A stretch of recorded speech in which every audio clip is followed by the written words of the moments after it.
और वहां से वान को अकेले छोड़कर जाने लगती है तो वान प्लेंग को देखकर उसके पीछे आती है और पूछती है, तुम कहाँ जा रही?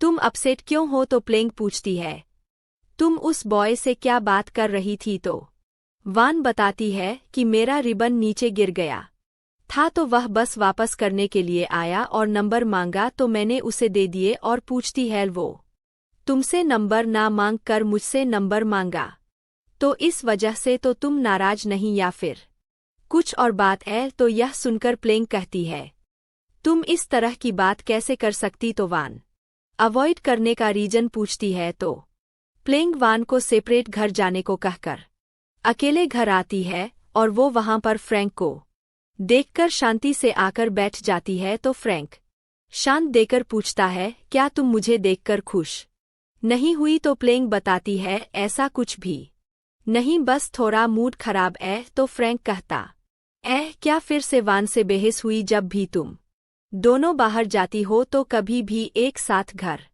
वापस नहीं आती, तो इसका मतलब यही है कि तुम दोनों में बहस हुई और इन दोनों की अब कहते हुए फ्रैंक प्लेंग को मूवी सीडी देता तो यह देखकर प्लेंग बहुत ज्यादा खुश हो जाती है क्योंकि प्लेंग का फेवरेट एक्ट्रेस मेग रायन का मूवी है। प्लेंग के पास इस एक्ट्रेस का हर एक मूवी का कलेक्शन तो यह देखकर फ्रैंक मूवी साथ में देखने की बात करता है तो प्लेंग फिर कभी साथ में देखने के लिए तैयार हो जाती है और अभी के लिए फ्रैंक को घर जाने को कहती है तो फ्रैंक को बाय करके वान को साथ में मूवी देखने के लिए चिल्लाती है, बट प्लेंग को याद आता है कि वह वान से नाराज है तो अकेले देखने की बात करती है। देन वान पीछे से आवाज देती है तो प्लेंग वान को देखकर पूछने लगती है, तुम कब से यहाँ पर थी? तुम छुपकर क्यों हो? तो वान कहती है, क्या तुम फ्रैंक के साथ मूवी देखने वाली हो? मुझे तो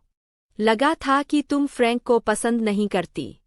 तो यह सुनकर प्लेंग कहती है कि वो बस नॉर्मली देखने की बात की और यह सब कहते हुए कहती है कि मैं फ्रैंक के साथ बाहर जाऊंगी तो तुम भी उस बॉय को जो नंबर दी उसके साथ तुम हैंग आउट कर लेना, तो इतना परेशान होने की क्या जरूरत? तुम लोनली फीलिंग करोगी? तो यह सुनकर वान बताती है कि वह उस बॉय के साथ रहेगी विना तो फिर भी अकेला फील होगा बिकॉज वह प्लेंग नहीं है, बिकॉज कोई भी प्लेंग की जगह नहीं ले सकता। तो इस बात पर प्लेंग अग्री करते हुए कहती है, फ्रैंक के साथ मूवी देखने में कोई मजा नहीं आने वाला जितना कि तुम्हारे साथ आता और यह कहते हुए प्लेंग वान से मूवी देखने के लिए पूछती है तो वान कहने लगती है, तुम मेरी बात पर भरोसा क्यों नहीं कर रही? अगर मैं डॉक्टर बन गई तब तुम क्या करोगी? मुझे तुम क्या दोगी? मतलब कि ये दोनों एक चैलेंज करती है तो प्लेंग भी वान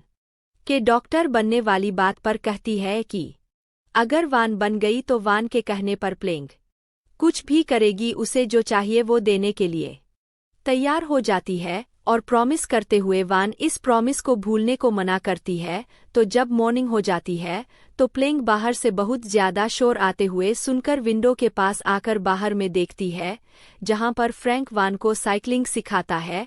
तो यह देखकर ना प्लेंग जेलसी के साथ साथ जल्दी से बाहर आती है और पूछने लगती है, तुम दोनों क्या कर रहे? तो फ्रैंक प्लेंग को देखकर हाई करने के चक्कर में साइकिल पीछे से छोड़ देता है जिस वजह से वान नीचे गिर जाती है और बहुत ज्यादा चोट भी लग जाती है। तो प्लेंग यह देखकर जल्दी से मेडिसिन लगाने की बात करती है और फ्रैंक को देकर यहाँ पर आने का रीजन पूछती तो फ्रैंक बताता है कि वह कल कुछ लेकर नहीं आया था, तो बस आंटी के लिए कुछ लेकर आ गया और वान के तरफ देखकर कहता है कि मैं तुम्हें काफी सालों से नहीं देखा, तो सब ठीक चल रहा है या नहीं? तो प्लेंग फ्रैंक को वान के तरफ अट्रैक्ट देखकर वान को अपने साइड करके कहती है, क्या तुम्हें नजर नहीं आ रही वान को चोट लगी है तो नॉर्मल बात कैसे कर सकते? तो फ्रैंक इसे नॉर्मल बताता कि नॉर्मली गर्ल्स के ऊपर स्कार अच्छे लगते हैं तो यह ज्यादा सीरियस मैटर नहीं। तो यह सुनकर प्लेंग फ्रैंक से रूड होकर बात करने लगती है और वान को अपना ट्रीट करने को कहती है। तो वान बाय करके घर के अंदर जाती है तो फ्रैंक प्लेंग से वान के बारे में पूछता है, क्या उसका कोई बॉयफ्रेंड है या नहीं तो प्लेंग हाँ कहकर वहां से चली जाती है। हम वान को देखते एल जो किचन में आती है, जहां पर आंटी वी भी मौजूद होती है, तो वो वान को देखकर पूछती क्या फ्रैंक तुम्हें पसंद करता है? तो वान ना कहती है तो आंटी भी इससे अच्छा बताती है कि इस तरह के लड़के कोई काम के नहीं होते, उनके पास पैसे तो होते हैं बट अपना टाइम वेस्ट करने के अलावा और कुछ नहीं सोचते, उन्हें कोई चीज की फिक्र तक नहीं होती। तो यह सब सुनकर वान मतलब पूछती है कि आखिर मदर क्या कहने की कोशिश कर रही, तो आंटी भी बताती है अगर वान किसी को डेट करने का सोचे तो लड़का अच्छा होना चाहिए, लड़के के पास पैसे होने के साथ साथ ब्रेन भी होना चाहिए, मतलब कि लाइफ में सक्सेसफुल होना चाहिए जो वान को ख्याल रख सके। तो वान अपना पॉइंट ऑफ व्यू बताती है कि अगर वह किसी को पसंद भी करे तो वह बस अच्छा पर्सन होना चाहिए, उसके पास पैसे हो या नहीं इससे मतलब नहीं, बस बेहतर इंसान होना चाहिए। बात रही मेरी तो मैं खुद ध्यान रख सकती। तो आंटी वो इस तरह की बात सुनकर वान पर गुस्सा होने लगती है और बहुत ज्यादा सुनाने लगती, जैसे कि वान स्टडी तक नहीं करती, वो इस तरह की बात कैसे सोच सकती है। तो यही सब बात जब वान को सुनाया जाता है तो प्लेंग ये सब कुछ सुनकर वान के पास आती है और ट्रीटमेंट के बहाने से वान को वहां से लेकर अपने रूम में आती है और मेडिसिन अप्लाई करने लगती है। तो यह देखकर वान कहती है तुम अच्छे से ट्रीटमेंट कर लेती तो तुम्हें तो मेरे जगह पर तुम्हें डॉक्टर बनना चाहिए। तो प्लेंग बताती है कि उसे ब्लर से डर लगता है, तो इस वजह से डॉक्टर ना ही बने तो अच्छा होगा। और बात है वान की तो वो अभी कर रही हूँ सिर्फ वान के वजह से, अगर इसके जगह पर कोई और रहता है तो बिल्कुल भी प्लेंग करीब तक नहीं आती। तो यह सुनकर वान बताती है कि वह डॉक्टर बनना इसलिए चाहती है बिकॉज वह ऑलवेज प्लेंग को ख्याल रख सके, जब भी डॉक्टर की जरूरत हो तो वान के अलावा और कोई ट्रीट ना कर सके। तो प्लेंग समझाती है डॉक्टर सबका इलाज करते हैं, फेवरेट पर्सन का नहीं, और यह बात याद रखने को कहती है।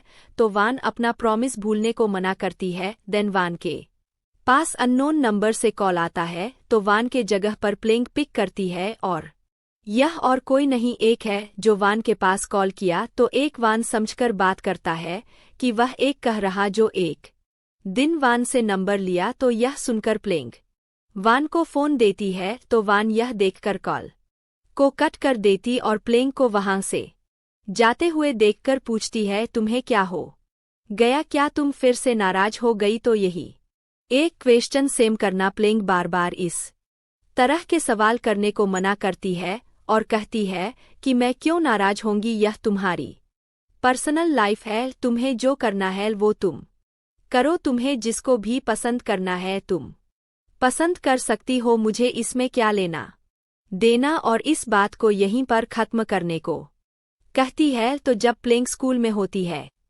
तो इसी बात को लेकर सोचकर बहुत ज्यादा परेशान होने लगती। तो उसके फ्रेंड प्लेंग को परेशान देखकर पूछता है क्या कुछ हुआ है? अगर हुआ है तो तुम थोड़ा ब्रेक ले सकती या फिर म्यूजिक के बारे में बात कर सकती हो।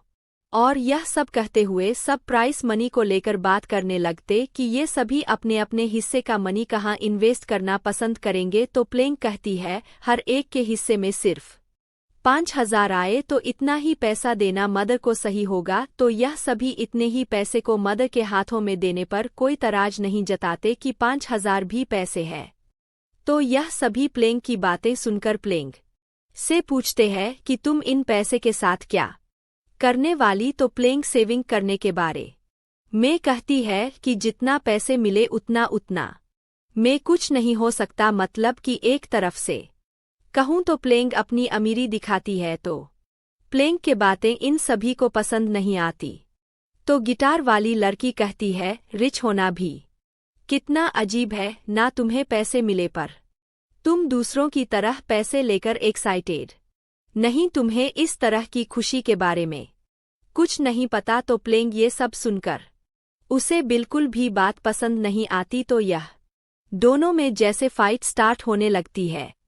तो और सब प्लेंग को अपने बैड मूड के साथ वहां से जाने को कहती है। तो प्लेंग वहां से जाने लगती है। तो यह तीनों एक दूसरे से प्लेंग के बारे में बात करने लगती है कि इसके साथ एक ही बैंड में काम करना कितना मुश्किल है इसके साथ काम करने को, दिल भी नहीं चाहता, पता नहीं यह क्या अपने आप को समझती है, इसी वजह से इसका अभी तक कोई भी फ्रेंड नहीं। तो फ्रेंड की बात आती है तो वान के बारे में यह सब बात करने लगती है कि साइंस क्लास के वान मीवा जो प्लेंग की फ्रेंड है और वान हाउसकीपर की बेटी जो प्लेंग के घर में काम किया करती, और वान की बात करते हुए फिर से प्लेंग की बात स्टार्ट होती है जिसमें यह सभी कहते हैं इसकी नखरे उठाने पड़ेंगे बिकॉज नेक्स्ट कंपटीशन के लिए स्पंस इसके फादर से मिलने वाली, तो हमें स्पंस की जरूरत है, नहीं तो इसके फादर से स्पंस नहीं मिलता तो प्लेंग को